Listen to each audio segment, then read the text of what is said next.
The recent amendments that have been passed in the Parliament on Representation of People's Act has a lot more to do with electioneering and how elections will be held in India than just about finding duplicate voters. Now, this practice essentially means the government is trying to essentially use digital technologies for governance, where it wants to track citizens from birth to death.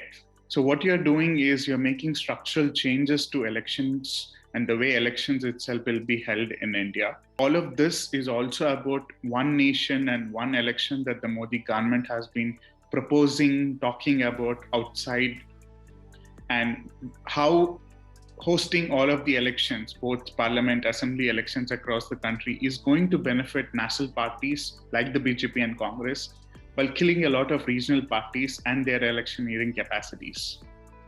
जो एक ordinary resident के पास आधार card है, उसको electoral role के साथ link करने का एक प्रावधान रखा है। ये वॉलंटरी है, कंपल्सरी नहीं है, मैंडेटरी नहीं है।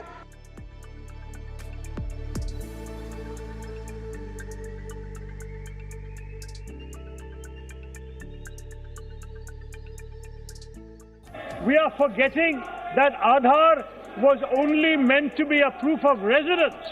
It is not a proof of citizenship. This bill allows government the power to suppress, disenfranchise, profile voters and discriminate between beneficiaries of government schemes. It will end up violating the principles of secret ballot, universal franchise and free and fair elections.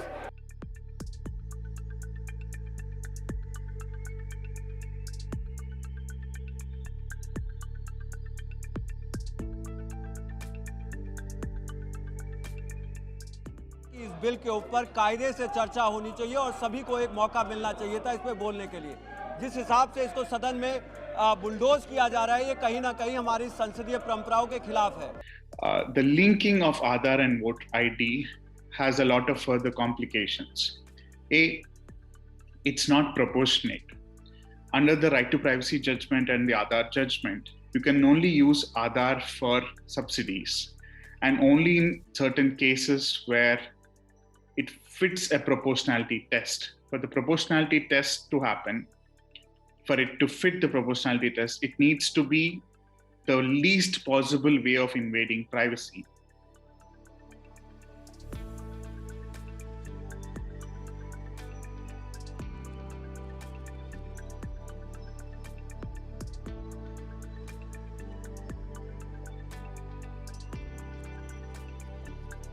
There have been at least 40 lakh deletions in 2015 because of lack of Aadhaar of people.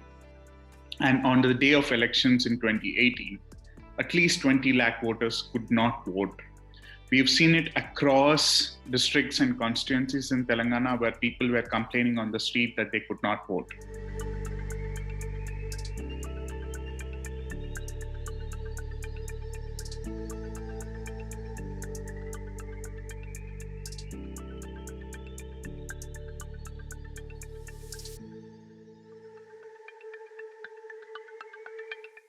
On top of that, during this exercise in Telangana and Andhra Pradesh, the Election Commission shared all of the voter data with the government, specifically to the government state resident data hubs, or popularly known as family databases, that the Modi government is also building at the center.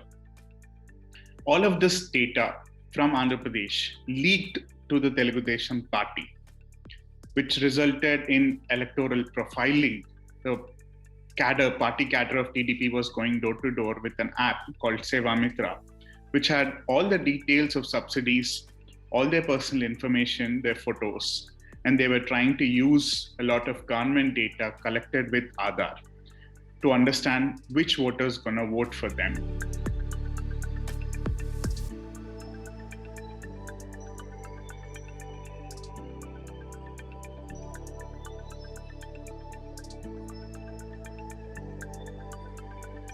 These experiments have been carried out across the country in 2015 by the Election Commission.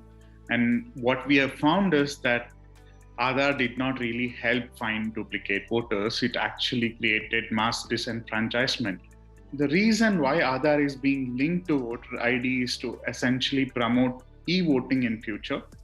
In October 2021, the Telangana State Election Commission has conducted a mock election where they have asked people to link their Aadhaar with their voter ID and use facial recognition to conduct a e-voting mock election using smartphones. This is bound to happen across India. The Election Commission of India itself is trying to see how they can use blockchain and other technologies to conduct remote voting and e-voting.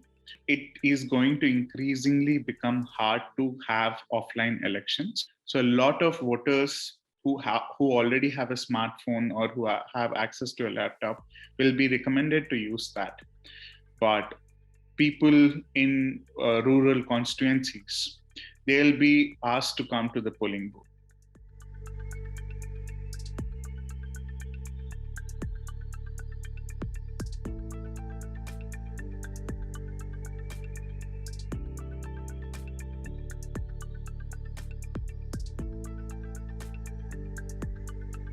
Now, if your voting's online, and if you're essentially basing who can vote based on a digital identity, which has its own issues, Aadhaar has issues, and to allow this to happen, the Aadhaar database itself needs to be cleaned.